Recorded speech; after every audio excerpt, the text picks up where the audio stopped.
Sean Cotton came and asked Mo3, was he mad about being on the Pick Six song? Which if I was there, I would have told Sean. No. We even asked it. A lot of questions Sean used to ask 3, I was there. Like, nah. Do you feel like that question was gonna provoke 3 to react? They did it. Real life.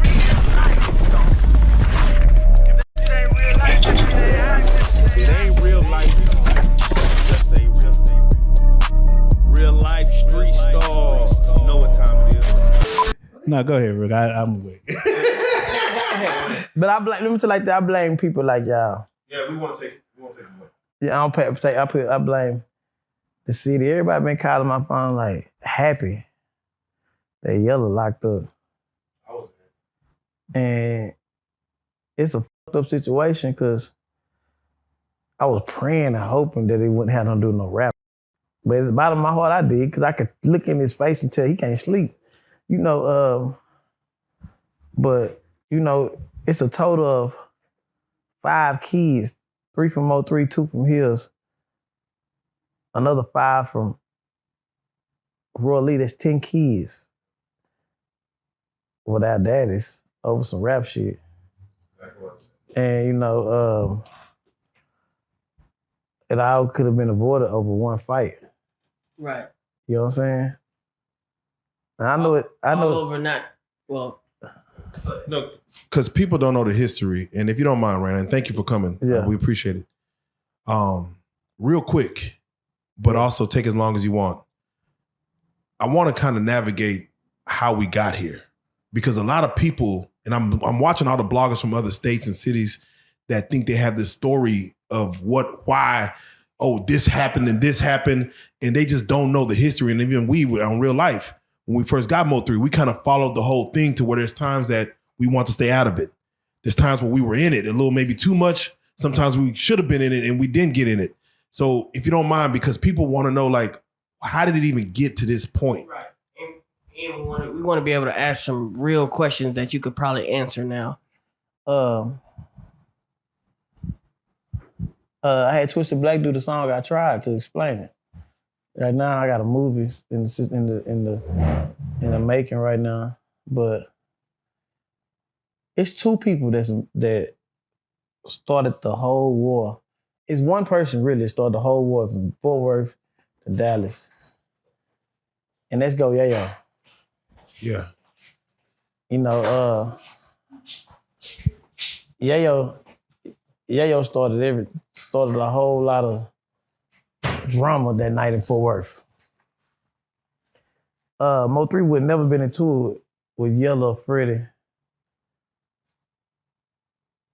if Yayo went down there doing that Pick Six song. Sean Cotton came and asked Mo3, was he mad about being on the Pick Six song? Which if I was there, I would have told Sean, hell no. We even asked it. A lot of questions Sean used to ask 3, I was there. Like, hell no. Do you feel like that question was gonna provoke 3 to react? They did it. They did it. When he asked that question, no, 3 was just being himself. No. He didn't match that song. I mean, his laugh was a little... his laugh was his laugh. Yeah. But it was like, nah, like, that song didn't match. Why would he want to be on that song with Yayo? You know what I'm saying? Right. So now, like, you mad about being on that song now? Like, you know what I'm saying? But it wasn't a question to ask at the time because sometimes the bloggers and the people will change up the narrative shit. Man, them people wanted to see them beef. That's what y'all wanted. Right. Y'all wanted that. Y'all don't be sad or be mad or be the world wanted that shit. How much effect does Reallyfe Street Stars have on this whole thing? Do you think that do you blame us? Reallyfe interview. Right. Mo3 never came over here to talk no shit about them on this platform. Right. You know what I'm saying? It was because it was basically like a North Dallas, you know what I'm saying? That's it. But the Reallyfe interview, Reallyfe just spoke the truth. Some people deep down inside is they have like insecurities. And you never know what a person's insecurity is. You know what I'm saying? But Yella insecurity was people thinking he wasn't a gangster. Do you sure? So, and I don't want to question the gangsterism, but what Roy Lee did when he came on the platform was he was questioning why are people so upset that Mo3 was raised in McKinney and moved to North Dallas at a young age. Why did we say he's not from Dallas? And then he said Yella Beezy ain't from where he's from. Yeah. What school did he go to? Where did he beat on the tables? He was being a comedian, but it sounded a little. That's what I'm saying. Yella was insecure about not being a gangster, not being hard. People at a small mind, and they was young at the time. They care about where you from because it make them feel tougher than what they is. I used to do that. I used to claim Oak Cliff when I was really in City Hill. I stayed in Oak Cliff when I was first, second grade, third grade. And I moved to City Hill. I'm a City Hill nigga. But I wanted to say Oak Cliff. My granny stayed in Oak Cliff. I'm from Oak Cliff. Man, I wasn't from no goddamn Oak Cliff. You know what I'm saying? So at the end of the day, some people want to have that hood background on them. I mean, that's what Yella want. Couldn't we say the same about Mo3 though? Some of his actions were overly gangster and like bullying almost. Nah, he was just himself. I don't know if y'all been around the penitentiary people. They are aggressive. You know what I'm saying? They not trying to ever bully nobody. I'm really speaking more so about the situation like with D-Real. That seemed very... No, he was talking to D-Real. Sean G told him sit down. 3 wasn't saying nothing aggressive. Hey, y'all, I'm sitting here at Big T, and this the person that was had my CDs. Sold my CD. How you feel about that? You been running my name on the book. Oh, let me talk. Sean, let him talk. He stand up. Sit your ass down. 3 didn't do nothing. That was Sean telling him sit down. When have 3 ever been extra bully? How can a 5'2", 5'3" person be bully? That's what I'm gonna ask. Do you feel like 3 had a Napoleon complex? Like, nah, he was solid, bro. I gotta understand it. Like that nigga was a solid nigga. Like, you know what I mean? People told him 1,000 things about me or 1,000 things about people around, and he still wouldn't switch. It's just like y'all. You know what I mean? You know how many times he gave y'all first interviews? Yeah, nah, facts. Before it was cool to do interviews. Facts. You see what I'm saying? That nigga was a solid, so you know. Now, mind you, when he was rapping under Puka Leroy and the Money Mob, he was really like, he was a demon back then. He was really like, he had a lot to prove before, during that time frame. Yeah. And I felt after, of course, Hold Your Tongue, he never quite let go of that mentality of having a lot to prove, even back when he was with Puka Leroy, as far as just some of the things he was doing, just to show like he's that, he's really that real. Where you're supposed to kind of let that go as you're finding fame. Do you feel like Yella had the same thing where you're supposed to let that gangster stuff go? Or I believe 3 made Yella a gangster. 3 made him a gangster. Because you can't switch gangster on and gangster off. You can't sit there and do something and just be like, I ain't got nothing to do with this. I ain't gonna rap. I ain't gonna say nothing about it. I ain't gonna rap about it. I ain't gonna do nothing about it. If the table would turn and Yella died, I'd be sitting there and tell 3, shut the fuck up. He'll be saying fuck him and this and that. He don't care about no comments, none of that. You know what I'm saying? So it gotta be in you. You can see the look on people on his face is worried. 3 would never be worried about no shit like that. It gotta be in you. But something like I told people, the devil will trick you, will give you the tools to destroy yourself. I watched another big rapper out of Dallas this weekend in South by Southwest, and I watched him. I looked at him in his eyes, and he wanted to prove to me he a gangster so bad. And I kept tapping on the shoulder and said, bro, listen, you ain't gotta go down that route. I already seen where it take you. He want to prove to me. I'm looking at all the niggas around him. They look like a Navarro football team. None of them had tattoos on it. You ain't gotta do that. You ain't gotta understand it, but sometimes it's like that power will make you believe you something you're not. Can you speak on a rapper's name? Nah, I ain't gonna do it like that. All right. But I ain't gonna do it like that. But the power will make you believe something that you're not and that you don't want to be. I mean, that you believe you are until shit hit the fan. When that shit hit the fan and you not built for that, you have a hard time. Yeah. I would say, is it power or is it because it might be considered power, but when you're pushed to the forefront of a clique of people, it's almost like a war. Like if you're the front line, they expect you to jump first, even though it's really not in you. They expect you to be like, yeah, you gotta. Yeah, but the power do the money, the power and respect. You understand what I'm saying? Man, you ever seen a nigga who finally get some power, he left his baby mamas? So you know what I'm saying? You start doing shit that you don't never do because you ain't never had that power. Charleston White, he got the power in destroying himself. Charleston was an activist. Charleston was this. That power made Charleston sit there in front of that camera and say, fuck that baby. You know what I'm saying? Nigga, I'm a witness of it. I love my mama to death and my family to death, and that power and that money made me cuss out my mama before. Yeah. You know what I'm saying? Yeah. Like, so I understand it's like you unstoppable. Then you go in your bank account, you got $1 million, 200,000, 300,000, 400,000. You can go fuck any bitch you want to fuck. Nigga, bitch, give you some little money. Can't nobody tell you nothing. You can't, nobody can tell you shit. You wake up anytime you want, you can get up, jump in as many cars you want. That power will make you think you untouchable. You could be the weeniest nigga with some power. Send them. 20,000 right here, send them. So, and let's walk through this because, Roy Lee did come on our platform and I'm not gonna lie to you, he did interviews that we never even put out about that because it stopped becoming unfunny and then Roy Lee was kind of upset because he, the situation in the club, he just really wanted his lick back. He wanted a fight that never happened.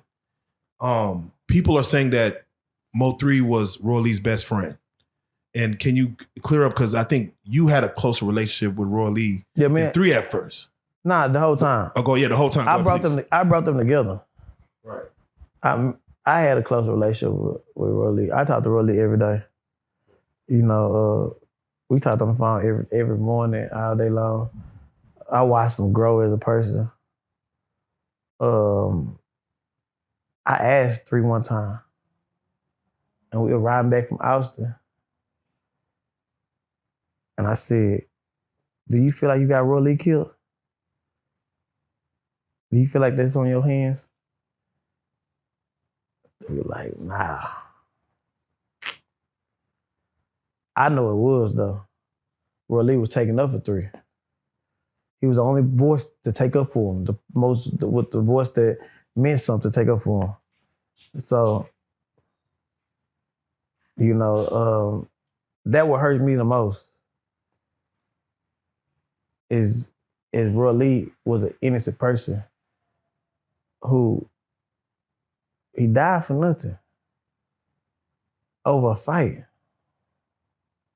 Like, from all his kids over there, and they celebrating, talking about Mo3. Mo3 is my nigga.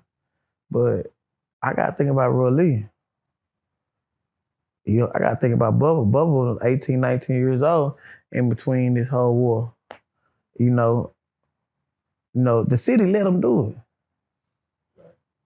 it. Man, it's the 97.9, K104, all the DJs, the promoters. Like if I can get on the phone with Yella right there and I'm gonna say, this nigga sit there and told me this and told this about you and went over there, or when you was at that club, DG's, somebody's son was calling around saying he was up here. You remember you left? You remember this? You remember that? These people was calling, telling me this and that, telling us this and that, calling Mo3. They said this, they said this. It's them city ass, it's the city ass. Ain't nobody stopped in between and said, nah. Everybody in power let that little girl get killed with Lil Running. Because they never stopped in between and said, put their life on the line to stop the shit. Yeah, and again, I think this is my first time even saying this, but so I recorded a video on 97.9 where Jay Cruz and what's her name, Vita Loca was talking about it. Like, they know all Mo3 songs, but I just recorded it. And I think 3 used it, or I don't know if it's your decision to use that clip I recorded on 221 at the beginning. Yeah, where yeah. 3's waking up. And you have this radio station talking about how there's this war, and Be the Local's like, I don't want to see no one get killed. And I'm like, they have the power and the money, the resources to intervene and say, no, let's make sure something happens to where we can get. I know people say it's too far gone, but with enough money, you know, or enough resource, enough power, enough influence, something could have happened. Do you feel the city had more of an obligation to step in when there's a natural personal beef, let's just say? Man, they ain't tried to. Nice up online. They did some goofy shit yesterday and posted Yella went to jail for murder. Y'all was playing all the songs he was dissing them on. Y'all influenced it. Y'all was playing all his diss records and said y'all wasn't playing none of Mo3 songs. Y'all did it. Y'all got bloods on y'all hands too. Nigga, even after Mo3 died, I'm still telling them, man, y'all gonna sit there and keep on playing. They still, whatever he got, they playing it. You understand what I'm saying? Yeah. I bet D-Young won't come out with that song. Don't switch up now. That's y'all nigga. Stay right there. Don't switch up now. That's y'all nigga. Baby, keep doing what you was doing. Put them in the get home safe shirt. Come on. That's y'all nigga. Don't stop it now. Don't detach yourselves. Stay over there. Now, let's speak on it, because you said you really believe there was over some jealous baby daddy stuff. And mind you, and I let them speak for themselves, I thought it was the same thing. I never thought it was anything bigger than a jealous baby daddy. When you wake up and you saw the news come down, mind you, this is almost 5 years ago now. That means, of course, and we'll speak on that, means something happened for them to make this move. What was your surprise level to see what it is? Did you believe it at first when the news came in? And how did you hear about it? What site did you see it? So Player. Did someone call you? Okay, So Player the reason why it hit the internet. Yeah, okay, shout out to Player. So Player knew 20 minutes, and I was on the phone with him. He said, bro, I just got some news. I said, what? He said, I'm not going to tell you because I want to be the first. And I said, what? He said, Yella just went to jail for murder. I'm like, for real? He's like, yeah. He's like, I think it's for Bubble.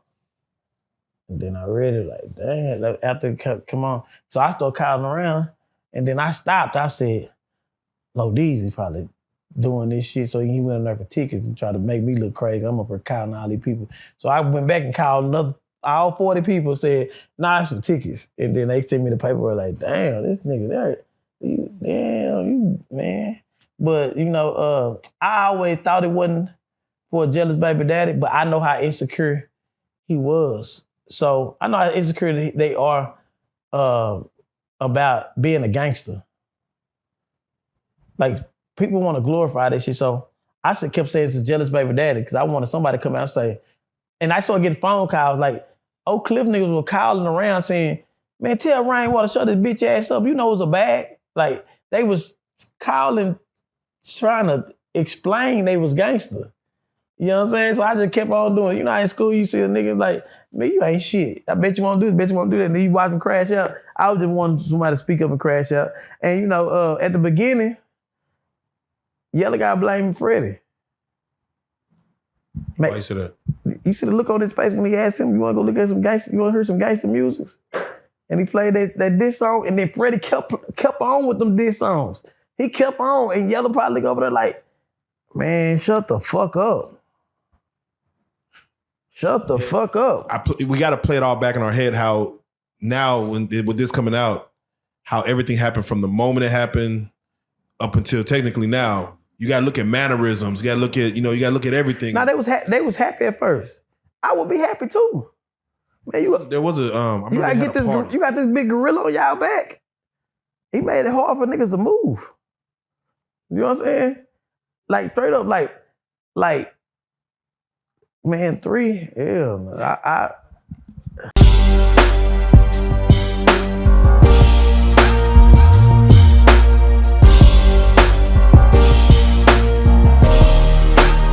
out Reallyfe Starz, nigga. Mo3. Hey.